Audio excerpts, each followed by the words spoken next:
إن الحمد لله نحمده ونصلي على رسوله الكريم أما بعد أعوذ بالله السميع العليم من الشيطان الرجيم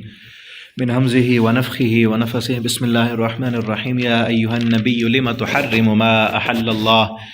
لك تبتغي مرضات أزواجك والله غفور رحيم۔ آج انشاءاللہ ہم سورۃ التحریم پڑھیں گے۔ یہ سورت نا اس کی جو پہلی آیات ہیں اس کے بارے میں ایک واقعہ آتا ہے، بلکہ دو واقعات آتے ہیں۔ صحیح البخاری میں ہے، آپ صلی اللہ علیہ وسلم نے عصر کے بعد زینب بنت جحش آپ کی بیوی ہی تھی، ان کے پاس جاتے تھے عصر کے بعد، روزانہ جاتے تھے، اور وہاں آپ شہد پیتے تھے پانی میں ڈال کے نا، شہد اس کے بڑے فائدے ہیں، پانی میں ڈال کے شہد کا شربت بنا کے پینا، آپ یہ پیتے تھے۔ اب دوسری بیویوں کو اچھا نہیں لگتا تھا کہ روزانہ ایک ہی بیوی کے پاس کیوں جا رہے ہیں، باقیوں نے سوکن کا تھا نا تعلق، باقیوں نے پلان بنایا کہ کسی نہ کسی طرح آپ کو روکیں کہ آپ ادھر نہ جائیں، تو انہوں نے پلان بنا کے کہا جب آپ آئیں نا، سب کے پاس جب آئیں گے تو آپ نے کہنا کہ آپ کے منہ سے نا مغافیر کی بو آ رہی۔ مغافیر ایک پھول ہے کہ جس سے ہوا ہوتی ہے گوشت کی طرح، مچھلی کی طرح، کیونکہ وہاں سے شہد کی مکھیاں جو ہے وہ چوستی تھیں، رس چوستی تھیں، آپ کے منہ سے وہ آ رہی ہے، ہوا آ رہی ہے، تاکہ آپ صلی اللہ علیہ وسلم خوشبو کو بڑا پسند کرتے تھے، صفائی کا بڑا خیال کرتے تھے، تو آپ کو یہ کہیں گے تو آپ نہیں جائیں گے، پینا چھوڑ دیں گے۔ ایک بیوی کے پاس گئے، انہوں نے بھی یہی کہا، دوسرے کے پاس گئے، انہوں نے یہی کہا، تیسرے کے پاس گئے، اس نے بھی یہی کہا۔ آپ نے کہا تو پھر اللہ کی قسم میں کبھی دوبارہ شہد نہیں پیوں گا، تو اللہ تعالیٰ نے فرمایا کہ حلال چیز کو آپ نے حرام کیوں کر دیا ہے، ٹھیک ہے۔ ایک یہ واقعہ، اور اس میں یہ معلوم ہوتا ہے کہ نبی صلی اللہ علیہ وسلم کو یہ اختیار نہیں ہے کسی حلال چیز کو حرام کر دے، تو کسی اور کے پاس کیا اختیار ہو سکتا ہے کہ پہلے یہ چیز حرام تھی اب حلال ہو گئی ہے،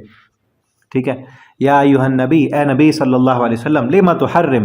کس لیے آپ حرام کرتے ہیں، ما احل اللہ، اس کو جس کو اللہ نے حلال کیا ہے، اللہ نے آپ کے لیے حلال کیا، آپ حرام نہیں کر سکتے۔ ہاں آپ ایک چیز کو پسند نہیں کرتے وہ الگ بات ہے، کئی چیزیں ایسی ہیں جس کو آپ صلی اللہ علیہ وسلم نے پسند نہیں کیا، مثلا سانڈے کا گوشت ایک دفعہ دسترخوان پہ تھا، آپ نے کہا ہماری زمین میں نہیں ہوتا، ہمیں پسند نہیں ہے، آپ کھا لو، آپ نے نہیں کھایا۔ ناپسند کرنا ایک الگ بات ہے، ٹھیک ہے۔ ما احل اللہ، جس کو اللہ نے حلال کیا، اللہ کا آپ کے لیے، تبتغی مرضات ازواجک، آپ چاہتے ہیں اپنی بیویوں کی رضامندی، بیویوں کو خوش کرنے کے لیے آپ نے قسم کھا دی ہے، یہ آپ نے نہیں کرنا۔ واللہ غفور الرحیم، ہاں جو کر دیا اس پر اللہ معاف کرنے والے ہیں اور رحم کرنے والے ہیں۔ قد فرض اللہ لکم، یقیناً اللہ نے مقرر کر دیا، لکم تمہارے لیے، تحلۃ ازواجکم۔ اب اس میں یہ بھی معلوم ہوتا ہے کہ آپ نے اپنی بیویوں کی رضامندی کا کس قدر خیال رکھتے تھے، بیویوں کی رضامندی کا خیال رکھتے تھے۔ تحقیق مقرر کر دیا اللہ نے تمہارے لیے، تحلۃ ایمانکم، تمہاری قسمیں توڑنے کا طریقہ، یعنی قسم کھا لی تھی نا، اب اس کا قسم کا کفارہ اللہ نے بیان کیا، پیچھے ہم نے پڑھ چکے ہیں، ہم اس کا وہ کفارہ ادا کر دیں، لیکن جو حلال چیز کو حرام کی ہے وہ حرام نہ کریں۔ واللہ مولاکم، اور اللہ تمہارا مالک ہے۔ اب یہاں مولا بمانے مالک کے، مولا کا معنی دوست بھی ہوتا ہے اور مالک بھی ہوتا ہے۔ مولا بمانے دوست کے ہم کسی اور کو کہہ سکتے ہیں، ہم مولانا کہتے ہیں، ہاں، اور مولا مالک کو کہتے ہیں، غلام کو تو ہاں مولا غلام کو بھی کہتے ہیں، اور مالک کو آقا کہتے ہیں۔ مولا کا معنی غلام بھی ہوتا ہے، اور مولا کا معنی مالک بھی، اور مولا کا معنی دوست بھی، ٹھیک ہے، مختلف معنوں کے لیے آتا ہے۔ اللہ کے لیے ہو تو مالک، ٹھیک ہے، اللہ ہی تمہارا مالک ہے۔ وَهُوَ الْعَلِيمُ الْحَكِيمُ، اور وہ بہت کچھ جاننے والا، حکمت والا ہے۔ وَإِذْ أَسَرَّ النَّبِيُّ إِلَىٰ بَعْضِ أَزْوَاجِهِ حَدِيثًا، جب نبی صلی اللہ علیہ وسلم نے چھپا کر کہی اپنی بیویوں میں سے بعض کو حدیثہ، ایک بات، فَلَمَّا نَبَّأَتْ بِهِ، اور جب اس بیوی نے خبر کر دی، بِهِ دوسری کو، وَأَظْهَرَهُ اللَّهُ، اور اللہ نے اس بات کو ظاہر کر دی، علیہ آپ پر، عَرَّفَ بَعْضَهُ وَأَعْرَضَ عَن بَعْضٍ، تو عرف بعضه، اس نبی صلی اللہ علیہ وسلم پر تو اس بیوی کو بات جتلائی، وَأَعْرَضَ عَن بَعْضٍ، اس میں سے بعض نے اعراض کیا، فَلَمَّا نَبَّأَهَا بِهِ، پھر جب اس کی خبر دے دی، اس بات کی خبر دے دی، قالت، تو کہنے لگی، من انبأک ھذا، کس نے آپ کو خبر دی اس بات کی؟ قال، آپ نے فرمایا، نبأنی العلیم الحکیم، مجھے اس نے خبر دی ہے، علیم الخبیر، جو جاننے والا اور حکمت والا ہے۔ آپ صلی اللہ علیہ وسلم نے اپنی ایک بیوی سے، غالباً حضرت حفصہ تھیں رضی اللہ تعالیٰ عنہ، ان سے بات کی تھی چھپ کر کہ کسی کو نہیں بتانی، انہوں نے بتا دی، اور تو پھر آپ صلی اللہ علیہ وسلم کو پتہ چل گیا کہ اس نے وہ جو بات میں نے کہی تھی وہ دوسری بیوی کے بارے میں تھی، غالباً حضرت وہ لونڈی جو تھیں، سودا لونڈی نہیں، لونڈی تھیں آپ صلی اللہ علیہ وسلم کی لونڈی کا کیا نام تھا، جن کے پیٹ سے آپ صلی اللہ علیہ وسلم کے بیٹے بھی تھے، حضرت ابراہیم، ہاں ماریہ قبطیہ، ان کے بارے میں کوئی بات کی تھی، ٹھیک ہے، اور اس بیوی کو راضی کرنے کے لیے تو انہوں نے بات بتا دی، تو آپ پھر نبی صلی اللہ علیہ وسلم کو پتہ چلا تو اس نے بیوی نے کہا کہ آپ کو کس نے بتائی ہے؟ آپ نے فرمایا قال نبانی العلیم الخبیر، مجھے اس جو غیب کو جاننے والا اور خبردار ہے اس نے بتائی۔ اللہ کے پیغمبر صلی اللہ علیہ وسلم پر تو وحی آیا کرتی تھی نا، سب کچھ جاننے والے نے خبردار کیا ہے۔ ان تتوبا الی اللہ، اگر تم دونوں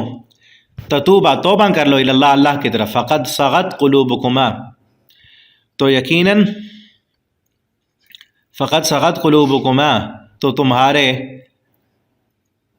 ہٹ گئے تم دونوں کے دل، یعنی تمہارے لیے یہی بہتر ہے۔ وَإِن تَظَاهَرَ عَلَيْهِ، اگر تم اسی پر مدد کرو گے، یعنی جو بات کی ہے اس پر تم ڈٹی رہو گی، فَإِنَّ اللَّهَ هُوَ مَوْلَاهُ وَجِبْرِيلُ، بے شک اللہ تعالیٰ ہوا مولا، وہ مولا ہیں اس کے، یہاں مولا کے معنی دوست کے، وجبریل، اور جبریل بھی، وصالح المؤمنین، اور نیک مومن بھی،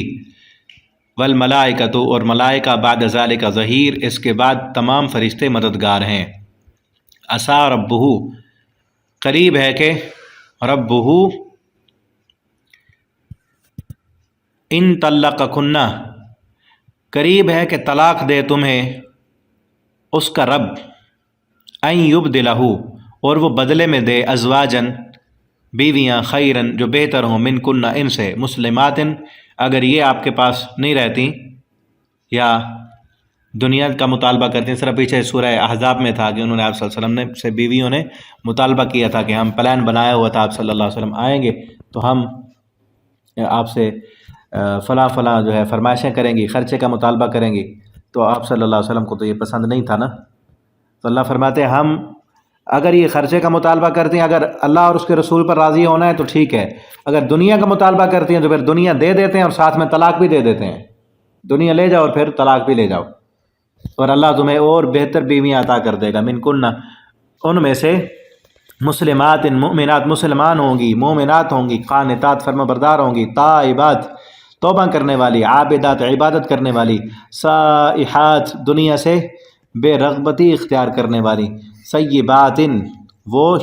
جو ہے سیبات و ابکارا، پہلے شادی شدہ بھی ہوں گی، یعنی بیوہ یا مطلقہ بھی ہوں گی، و ابکارا، اور کنواریاں بھی ہوں گی، جس طرح یہ ہیں کہ آپ کی بیویاں کنواریاں بھی ہیں اور مطلقہ بھی ہیں، اسی طرح کی ہمیں اور بیویاں عطا کر دیں گے، لیکن ہوں گی مومنات، قانتات، تائبات، عابدات، سائحات، جن میں یہ خوبیاں ہوں گی۔ لیکن آپ صلی اللہ علیہ وسلم کی بیویوں نے کیا کیا؟ آپ سے پھر دنیا کا مطالبہ نہیں کیا، کیا کہا کہ ہمیں اللہ اور اس کے رسول سے محبت ہے، اب ہم آئندہ دنیا کا مطالبہ نہیں کریں گے۔ یا ایھا الذین آمنوا، اے وہ لوگو جو ایمان لائے، قوا انفسکم، بچاؤ تم اپنے آپ کو، واہلیکم، اور اپنے گھر والوں کو، نارا، آگ سے، وقودھا الناس والحجارہ، کہ جس کا ایندھن انسان اور پتھر ہیں، علیہا ملائکۃ، اس پر ملائکہ ہیں، غلاظ شداد، بہت سخت ہیں، سخت دل اور بدصورت، لا یعصون اللہ ما امرہم، وہ نہیں نافرمانی کرتے اللہ کی جو اللہ نے انہیں حکم دیا ہے، ویفعلون، اور وہ کرتے ہیں، ما یؤمرون، جو ان کو حکم دیا جاتا ہے۔ آگے انشاءاللہ ہم اگلے سبق میں پڑھیں گے، آپ ان اسباق کو آگے دوستوں کے ساتھ شیئر بھی کیا کریں تاکہ آپ کے لیے صدقہ جاریہ بنے۔ انشاءاللہ کل کے سبق میں آگے انشاءاللہ ہم پڑھیں گے۔ والسلام علیکم ورحمۃ اللہ وبرکاتہ۔